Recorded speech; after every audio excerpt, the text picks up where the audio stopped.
BBC Bangla আপনাদের স্বাগত। আজ আপনাদের সাথে লন্ডন স্টুডিও থেকে আছি মানসী বড়ুয়া, আর ঢাকায় আমার সাথে থাকছেন আকবর হোসেন। বাংলাদেশের সর্বশেষ গুরুত্বপূর্ণ আপডেট সংবাদে আপনাকে স্বাগত। শুরুতেই সংবাদ শিরোনাম, পরে বিস্তারিত। প্রথমেই জানাবো, মাদক কারবারিকে পিটে হত্যার পর বাড়ি ঘরে আগুন। চট্টগ্রামের সীতাকুণ্ডে গণপিটুনিতে মোহাম্মদ নুরুল ইসলাম ইরান নামের এক চিহ্নিত মাদক কারবারি নিহত হয়েছে। এছাড়াও বিক্ষুব্ধ জনতা তার বসতবাড়ি এবং তার সহযোগীদের বাড়িতে আগুন ধরিয়ে দেয়। এতে প্রায় ৩০টি ঘর, ৩টি মোটরসাইকেল এবং একটি সিএনজি চালিত অটোরিকশা পুড়ে গেছে। এরপর জানাবো, জিয়া উদ্যানে শ্রদ্ধা শেষে রাষ্ট্রপতি চলে যেতেই বিএনপির নেতাকর্মীদের কামড়াকামড়ি শুরু। শহীদ রাষ্ট্রপতি জিয়াউর রহমান এবং সাবেক প্রধানমন্ত্রী খালেদা জিয়ার কবরে শ্রদ্ধা জানিয়েছেন ভারপ্রাপ্ত রাষ্ট্রপতি মেজর জেনারেল অবসরপ্রাপ্ত হাফিজ উদ্দিন আহমেদ। শ্রদ্ধা নিবেদন শেষে জিয়া উদ্যান এলাকা থেকে যখনই রাষ্ট্রপতি চলে গেছেন তখনই উপস্থিত বিএনপির নেতাকর্মীরা এক পক্ষ আর এক পক্ষের সঙ্গে কামড়াকামড়ি শুরু করে। তাদের কামড়াকামড়িতে দেশ আজ এ অবস্থানে এসে ঠেকেছে। এদিকে রাজশাহীতে প্রকাশ্যে চলে মাদকের হাট, আতঙ্কে স্থানীয়রা। রাজশাহী মহানগরীর রাজপাড়া থানার লক্ষ্মীপুর ও দাসপুকুর এলাকার আইডি বাগানপাড়ায় দীর্ঘদিন ধরে প্রকাশ্যে মাদক কেনাবেচার অভিযোগ উঠেছে। স্থানীয়দের দাবি, একটি সংঘবদ্ধ সিন্ডিকেটের নিয়ন্ত্রণে ইয়াবা, হেরোইন, গাঁজা এবং ট্যাপেন্ডাডল সহ বিভিন্ন ধরনের মাদক বিক্রি চলছে। এবারে জানাবো,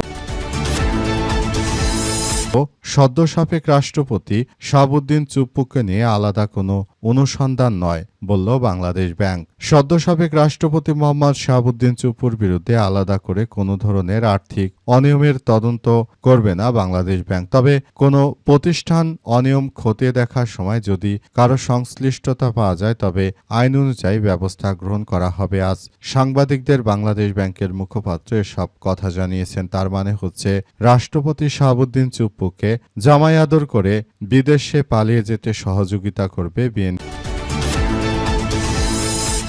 এবং সর্বশেষ জানাবো, মাঝরাতে পুলিশ সদর দপ্তরের সেনাবাহিনীর হানা কি হচ্ছে ইন্দোনেশিয়ায়। ইন্দোনেশিয়ার রাজধানী জাকার্তায় এক চাঞ্চল্যকর দুর্নীতির মামলা ঘিরে নজিরবিহীন উত্তেজনা সৃষ্টি হয়েছে। দেশটির প্রধান দুর্নীতি দমন প্রসিকিউটরের বাড়ি থেকে উদ্ধার হয়ে বিপুল পরিমাণ সোনা।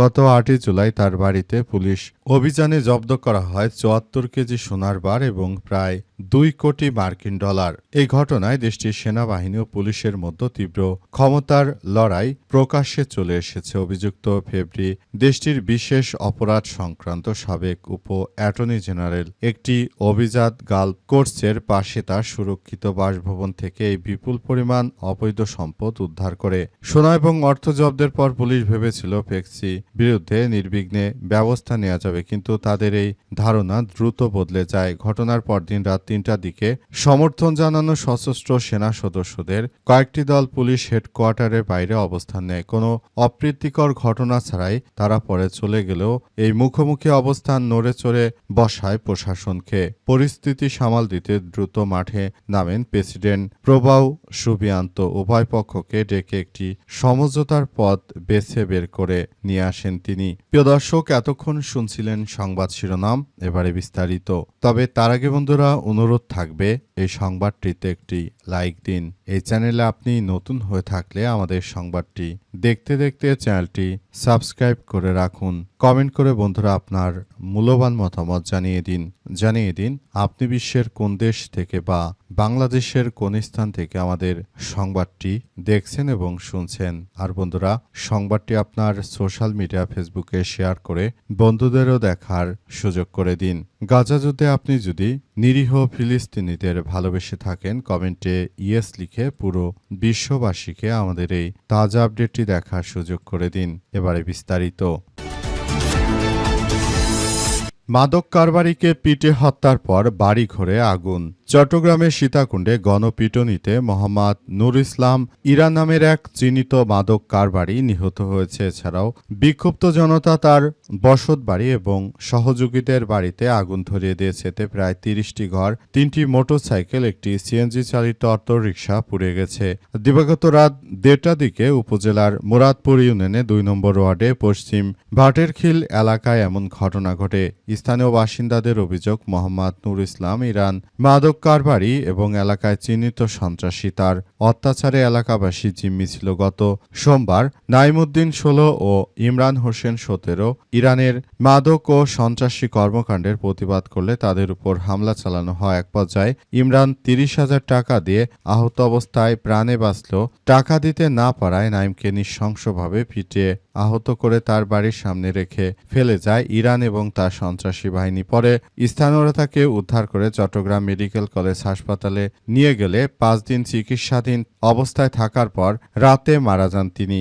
নাইম হত্যার ঘটনায় তার পরিবার নুরুল ইসলাম ইরানকে প্রধান আসামি করে একটি হত্যা মামলা করে। জানা গেছে যে শনিবার নাইমের মৃত্যুর খবর চারদিক ছড়িয়ে পড়লে এলাকায় ক্ষোভ বিরাজ করে। ঠিক ওই সময় নাইমের চাচাকে ইরান মুঠোফোনে কল দিয়ে বলে যে নাইমের মরদেহ যেন এলাকায় না আনে। শনিবার আসরের পর নাইমের জানাজা শেষে ইরান এবং তার বাহিনী এলাকায় বাজি ফুটে আতঙ্ক ছড়ায়। শাহাবুদ্দিন নামের এক বৃদ্ধ বলেন যে এলাকার মধ্যে ইরান এবং তার বাহিনী দ্বারা ক্ষতি হয় না এমন কোনো লোক নেই। তার মৃত্যুতে এলাকায় আনন্দ বিরাজ করছে। স্থানীয় ভুক্তভোগী এক মহিলা বলেছেন যে ইরান এলাকার মধ্যে অনেক মা বোনের ইজ্জত নষ্ট করেছে।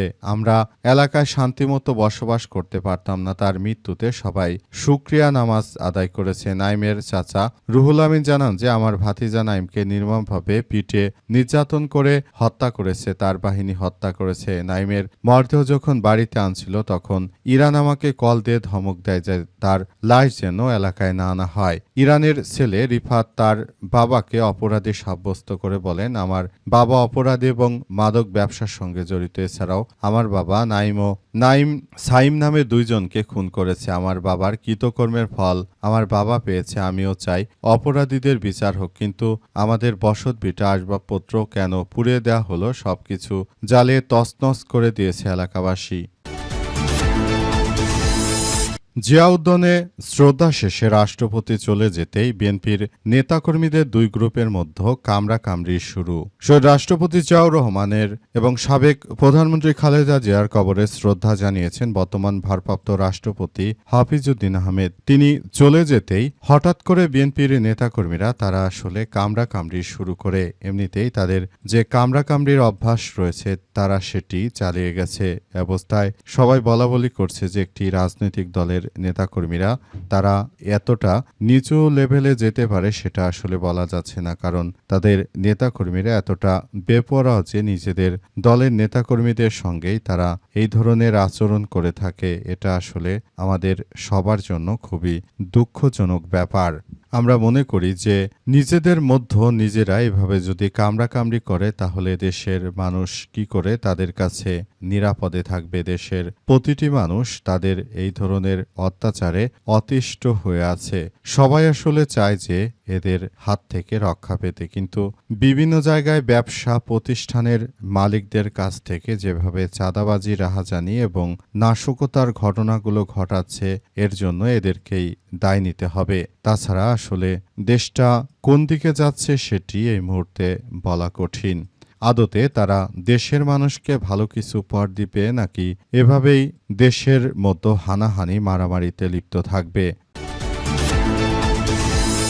রাজশাহীতে প্রকাশ্যে চলে মাদকের হাট, আতঙ্কে স্থানীয়রা। রাজশাহী মহানগরীর রাজপাড়া থানার লক্ষ্মীপুর ও দাসপুকুর এলাকায় আইডি বাগানপাড়ায় দীর্ঘদিন ধরে প্রকাশ্যে মাদক কেনাবেচার অভিযোগ উঠেছে। স্থানীয়দের দাবি একটি সংঘবদ্ধ সিন্ডিকেট নিয়ন্ত্রণে ইয়াবা, হেরোইন, গাঁজা এবং ট্যাপেন্ডল সহ বিভিন্ন ধরনের মাদক বিক্রি করে চলেছে। তে এলাকায় শিক্ষার্থী, তরুণ সমাজ ভয়াবহ মাদক ঝুঁকিতে পড়ার পাশাপাশি আইন শৃঙ্খলা পরিস্থিতির অবনতি ঘটছে। সম্প্রতি সরেজমিনে গিয়ে দেখা গেছে যে আইডি বাগান রেল ক্রসিং এলাকায় এক ব্যক্তি প্রকাশ্যেই কয়েকজনের কাছে ইয়াবা এবং ট্যাপেন্ডল ট্যাবলেট বিক্রি করছেন।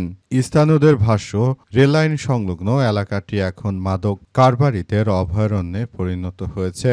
বাংলাদেশে যেভাবে মাদক বিস্তীর্ণ আকারে ছড়িয়ে পড়েছে, আসলে এই মাদক ব্যবসার সঙ্গে দেশের অনেক বড় বড় রাজনৈতিক দলের নেতারা জড়িত।